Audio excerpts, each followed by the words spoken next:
Budget में capital market से जुड़े ऐलानों में अगर सबसे अहम ऐलान की बात करें तो वो ये है कि सिक्योरिटीज़ मार्केट कोड लाने की बात कही गई है। इसका मतलब ये हुआ कि जो सेबी एक्ट है, जो एससीआरए एक्ट है और जो डिपॉजिटरीज एक्ट है, इन तीनों को मिलाकर के एक सिक्योरिटीज़ मार्केट्स कोड लाया जाएगा। इसका सबसे बड़ा फ़ायदा ये होगा कि जो अलग अलग कानून हैं, अभी कई बार एक कानून और दूसरे कानून में तालमेल की जो कमी कई बार दिखती थी, वो ख़त्म हो जाएगी और कंप्लायंस का जो हिसाब किताब है वो काफ़ी आसान होने की उम्मीद की जा रही है। इसके अलावा निवेशकों के लिए अगर कहें तो एक अहम बात जो है उसमें यह है कि इन्वेस्टर्स राइट्स चार्टर लाया जाएगा, यानी कि अक्रॉस द फाइनेंशियल सेक्टर जो भी प्रोडक्ट हैं जिसमें निवेशक पैसा लगाते हैं,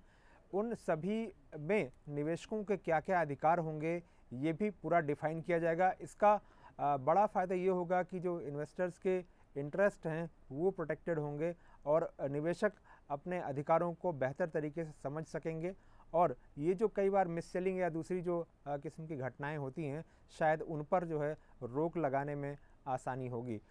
एक और अहम ऐलान ये है कि जो गोल्ड स्पॉट एक्सचेंज होंगे उनके लिए सेबी को रेगुलेटर नॉमिनेट किया जाएगा। एनएससीएल स्कैम के बाद ये देखा गया था,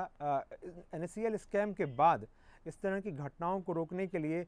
बड़े पैमाने पर जो चर्चा हुई थी सरकार के अंदर, नीति आयोग की अगुवाई में जो है बाकायदा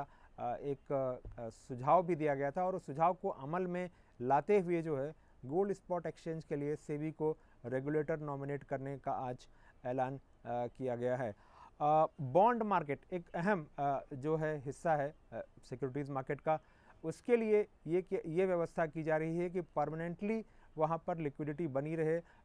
परचेज़ की जो व्यवस्था है बॉन्ड, ऐसा नहीं कि खाली स्ट्रेस की सिचुएशन में ख़रीदारी करने के लिए व्यवस्था बनाई जाए, बल्कि नॉर्मल सिचुएशन में भी और स्ट्रेस की सिचुएशन में भी परमानेंट इंस्टीट्यूशन फ्रेमवर्क जो है वो लाया जाएगा ताकि बॉन्ड मार्केट जो है वो लिक्विड बना रहे। इसके अलावा गिफ्ट सिटी में वर्ल्ड क्लास फिनटेक हब बनाने की भी बात कही गई है। साथ ही गिफ्ट सिटी में तमाम तरह के जो निवेश हैं उनको आकर्षित बनाने के लिए भी स्कीम का ऐलान किया गया है।